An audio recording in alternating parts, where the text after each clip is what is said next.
Hey, this is your host Brian, and I'd like to introduce our special guest today, David Doost, the president of Printer Marketing Solutions. David has been in the printing business for more than 20 years now, most recently having sold the successful printing company he built and ran for 22 years in the Atlanta, Georgia area. Last year, after selling his company, David packed his bags and brought his family to a new life in Ecuador, and since then hasn't looked back. Today, he's focused on helping other printing companies achieve the same level of success that he's experienced through smarter, better marketing and improved operational efficiency. In today's interview, we're going to be talking about why David, a successful print company owner, sold everything to move 8,000 feet up in the Andes Mountains of Ecuador, and why you can learn from David's experiences. David, thank you so much for being here with us today. Thanks, Brian. Thanks for having me. Oh, not at all. But David, I did happen to take a look at your LinkedIn profile, and I've got to say that it's quite extensive and very full of connections and accomplishments. You seem like a really interesting guy, so would you mind sharing a little bit about yourself? Oh, thank you. Um, I've been basically a lifelong entrepreneur. Been in several different industries, and this last one was the printing business, which I thoroughly enjoyed, but I realized the last few years of it that it was time for a change, and that's really what led us to this new life here. So what was it about, if you don't mind me asking, what were kind of the things that you did before you got into the printing business? Yeah, so I straight out of college, I my best friend and I actually started a chain of little small shipping stores, kind of like the UPS stores. We ran and operated those, didn't really figure out how to make money with them until we actually sold them. So what we got really good at was we would start one and actually several at the same time towards the end and get them operational, get them profitable, and then we'd cash out at the end. And so after that, I got also involved with another print business before the one that I ended up with at the end in a partnership, and also a sign business that I was involved with. And then got involved with a print business, which like you said, I owned for 22 years. And during that time, I was also involved with several other little ventures and startups, but it was all during the time that I owned my printing business. I see. So that was really, I guess I could say, the rock or the core of your entrepreneurial endeavors was your printing business. So even if you went after other things and they didn't work out, that was at least the solid point that you could always come back to, that was consistent and kept bringing in money. Exactly. That was basically what we called our cash cow that allowed us the play money to be able to go and try out different things. And if they failed, which some of them obviously did, but we always could still pay our rent and make a living. So yeah, definitely that was the case. Oh yeah, and you also get to learn a whole lot from experience, and then obviously, especially in the position that you're in, you get to use that knowledge and experience that you've gained to help other people to not only avoid the mistakes that you made, but to profit where you've profited. That's exactly right. And the other thing is that even though you know businesses have different aspects to each one has some unique qualities and things about it, but really ultimately the basics of a business, what a successful business is all about, is still the core competencies are still the same. So I was able to learn, and even the failure ones, the ones that failed, I was able to learn what worked, what didn't work, and apply it to whatever else I was doing. So it definitely was a stepping stone. Each one was a stepping stone to the next one. Oh, I understand that, and I'm sure it all translates well in the overarching theme of the entrepreneurial spirit. So I'd like to ask David, what really led to this crazy move to Ecuador? Yeah, people tell me it's an interesting story. One of the things that I realized, we all know that life is really short, but it's one thing when you see it on a TV show or the movies, or you read about it, or even hear about it happening to someone else. But when it happens somewhere close to you, it has a different kind of impact. So what happened with my situation is a very dear friend of mine, a close friend, who was also happened to be my right-hand man in the business, about 2 years ago, he went home one night after work and took his son to lacrosse practice. And when they got home from lacrosse practice, his son went and told his mom, who happens to be an ER nurse, that Dad's kind of acting a little lethargic. He was kind of acting a little bit strange. And so she went in to check up on him, and seeing these kinds of things daily in an ER situation, she immediately recognized a few telltale signs and put him through what they call, I guess, a pre-stroke test. Had him, raise his arms and try to make him smile, and he failed those tests. So she immediately called an ambulance, and by the time the ambulance got there, within a few minutes, he had a full-out stroke, ended up going in a coma, and within 3 days, he was gone and passed away. Wow. And so, so it really hit home, and his wife asked me to speak at his funeral, and, it was during that time, I remember distinctly that when I sat down and I was trying to just decide what am I going to say, that's when it ultimately really hit me that, these roles could have been reversed, and it could have been him speaking at my funeral. And so that's really was the story behind the story of how this whole process started for us, because we had always thought about, dreamed about one day, when we maybe the kids are older or the business is sold, one day when we could do this. But when that hit, and my wife and I had a heart-to-heart that, you never know. You really just never know when it happens to somebody close to you like that. There is no other more powerful thing than that. So that's really what started the whole thing, and we ended up, starting our thought process of, okay, if we're going to do this anytime soon, what do we need to do? And so that kind of started our process of, choosing this city, and ended up, putting the plans in place to actually start everything. I see. So it sounds like what happened is because of this, you stopped saying, well, someday. And I know a lot of people do that. Someday I'm going to do this. Someday I'm going to do this. But then this happened, and it really got rid of the inhibitions, and you realize that you have a life to live. I guess I could say is when, because I've experienced that myself, where someone very close to me passes away, and I think on the moment and for thereafter, you don't take it for as granted as you did before, because like you said, you see it on, in movies and advertisements, and you see people post it on their, like their Twitter background or something. It's like, oh, live life for today, and it just becomes so passively ingrained in our minds that we don't even really give it a second thought until something like this happens. That's exactly right. And what happened basically was, you almost feel like a slow motion movie where, time kind of gets compressed. You know that, if you're going to live an average lifespan, you have this many years left, and all of a sudden, all that comes crashing down in your subconscious. That, that kind of that little safety net that, oh, I have 10 years, I have 20 years, the subconscious part of it, when this kind of thing happens, makes that kind of go away, and all of a sudden you realize, what, this really could happen to me. It's very realistic that it could happen to me. So it kind of puts things in much more clearer perspective of what's important in life. Is it, to go and work another 9 to 5, time period, or can you do other things that can, make you be able to live, some of these dreams that you have. Mm-hmm. So something more fulfilling, definitely. So I'd like to ask, and I really hope I don't butcher this name, but what made you choose the city of Cuenca? Yeah, you actually got it right. It is Cuenca.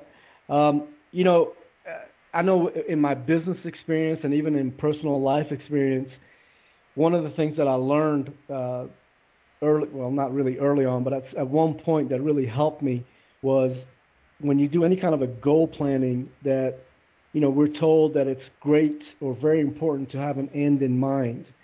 And so when we decided on, this one day thing to be done sooner, one of the things that we thought would be important was instead of thinking, okay, well, we want to move somewhere, maybe in South America or, even in the country, we thought, you know what, it'd be really great and help us focus if we're able to actually pick a city. And so as we started doing our research, this city of Cuenca kept coming up in some of the criteria that we were looking for in a city that we wanted to move to. And so, the things that we really like about it is it's, first of all, very beautiful because, as you said earlier in the call, that it's, up in the 8,000 feet up in the Andes Mountains. So we're surrounded by these beautiful mountains around us. We're kind of sitting in a little bit of a valley, which kind of, even though we're high up in altitude, it brings about a really mild weather year round. So we're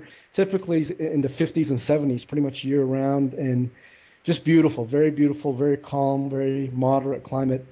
The other thing we really liked is that goes along with that theme is very kind and laid back and friendly people. The culture is very open and welcoming, and so we really enjoyed that. The other thing that really pops up highly for this particular city is it has a very low cost of living. It also has really good healthcare system here. So a lot of people actually from surrounding areas come here. There's several universities that have medical training and very modern facilities here, and very low cost, very good healthcare. Pretty safe environment.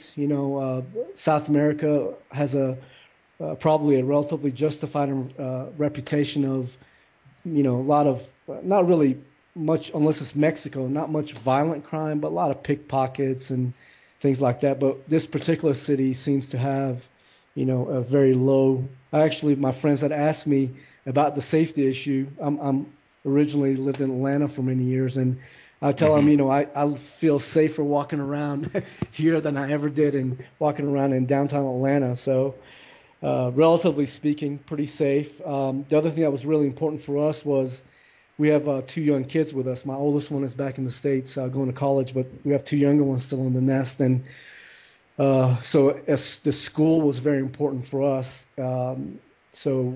They do have several really good international schools. We chose one of them for the kids. So that was another criteria why we chose the city of Cuenca. And so that kind of started, it had a lot of the things we're looking for, and we ended up with actually one of the things that we always heard from other people that have done something like this was to, before totally deciding, is to make a trip there and to see for yourself if all the things that you've read match up with what you found out. So 2 summers ago, we came here and spent a few weeks here and kind of really saw things for ourselves and really checked and verified everything and liked what we saw. And we basically, we got home, and within, I think, about a month, we began the whole process of listing business, listing the house, listing everything. And, that basically started the whhole process. So it really left an impression on you. And from what you're telling me, now it's making me want to go to Cuenca. And I think if anyone is planning on moving outside of the States but they don't know where, then you've definitely just given them a viable option. Absolutely. And so I'd like to talk about your printing business for a bit. So selling a printing business you've owned for over 22 years must have been a major decision. So what led you to believe that you would be able to successfully sell it during a down economy? To be honest, I really didn't know. I had both bought and sold several businesses in my prior, experiences in different businesses that I owned. So I knew all the pitfalls. I knew the good and I knew the bad. And so really, honestly, I didn't know, but I knew that unless we tried, we really wouldn't know. And so that kind of started the process of, I was talking to brokers, I was talking to people in the industry, consultants, and my peers, and almost unanimously, everybody had told me, during this economy, during the way things are, especially in the print industry, that it might be better to wait. But for us, this move, as I kind of at the beginning of the call mentioned about life being short.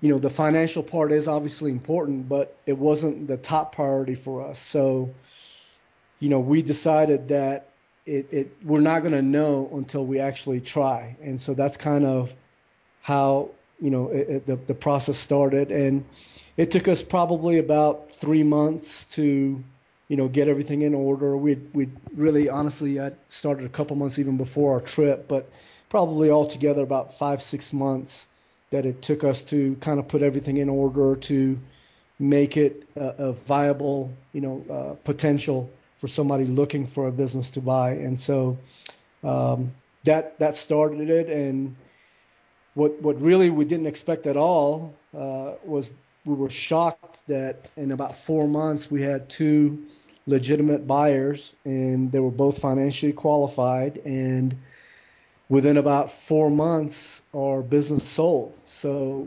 that was a huge, shocking surprise and it also kind of caught us with our pants down a little bit, because we were expecting for, at the soonest, maybe it'd be a year.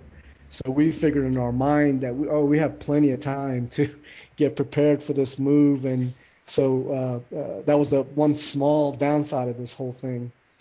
And Well, at so, the same time, it sounds like it might have been a little bit of an upside with how eager you were to get to Cuenca.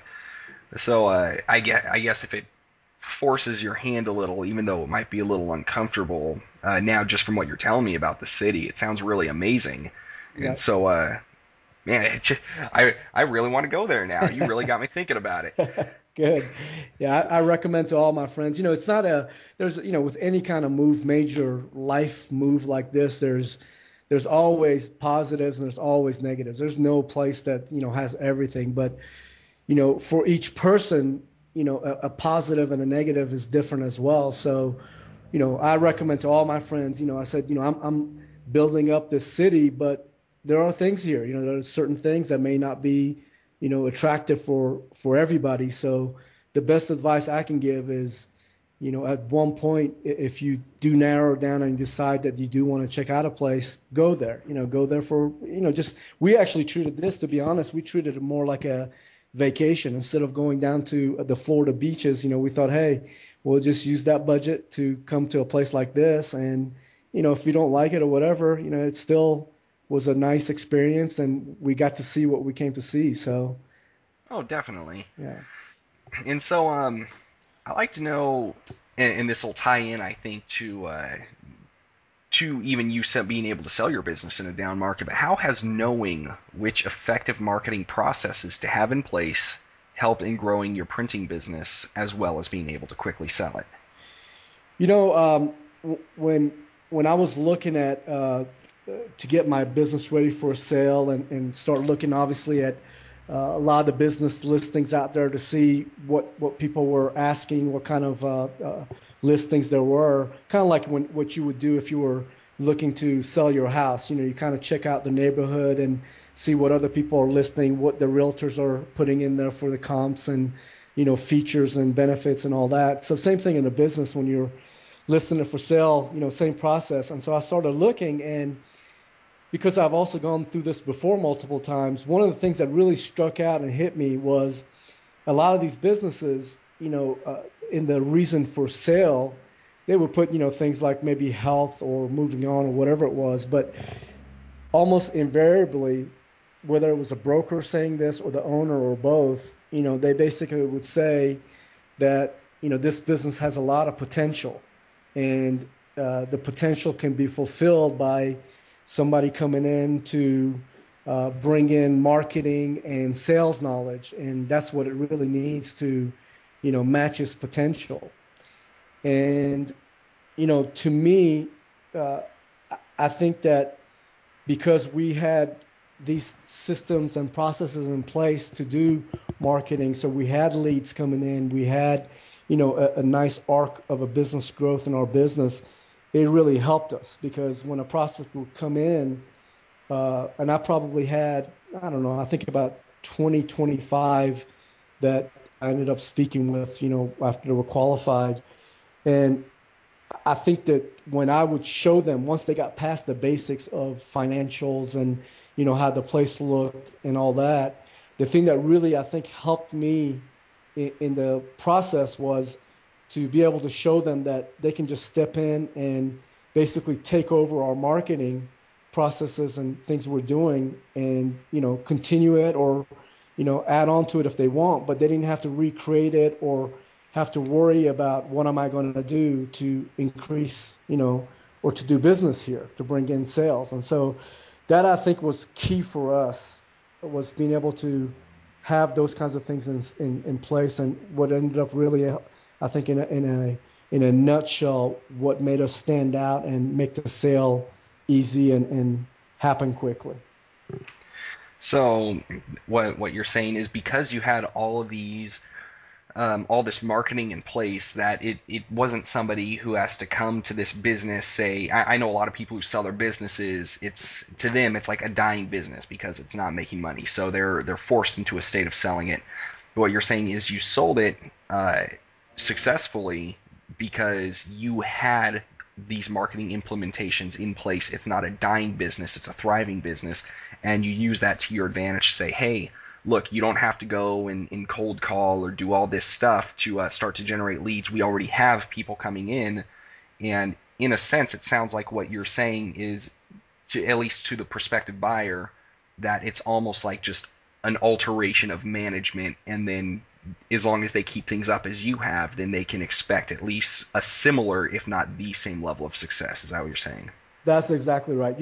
A lot of these, especially at the level of sale that my business went for, and a lot of print businesses need to go for, it's not a very small transaction. So a potential buyer, they obviously have a lot of worries in their mind, whether they're borrowing the money or bringing a lot of their own cash into the sale. They have a lot of worry and fear. And if your numbers are showing a downward trend, or like I said, with a marketing process, you don't have a legitimate process in place that shows, how these things can work, then it's a much more difficult sale, and it can actually affect the valuation of the business, because even if they're interested in your business, they're going to discount, what you think it's worth or what it might really be worth, because they figure they're going to have to come in and spend a lot of time and money and resources in trying to put together or establish a marketing process in place to do what needs to be done. And so, in a lot of ways, whether it actually leads to a sale or not, I think having these kinds of marketing systems and processes in place are a huge benefit. Oh, absolutely. And I can see that too, because if I was going to be investing in a business, I would be very hesitant to invest in one that appeared to me as if it was dying. And I think a lot of people will just go off those numbers. Even if you have a very, very profitable business, they have to have a special eye for that. So if you're trying to capture more buyers or more quickly, like you said, you did very quickly. It sold in 4 months, and you didn't see that coming. You thought it might take a year or so. But you also had the right trends going. You had the right statistics to say, hey, we're consistently successful. You're not going to have to come in and worry about reviving this thing that's on life support like I've seen so many businesses have to do. So great advantage. And I think for our listeners, that's going to be very beneficial, especially if they're looking to get into a business, not just if they're trying to sell their own, but if they're looking to get into one. Something that they should keep in mind, and also what factors into the cost of it.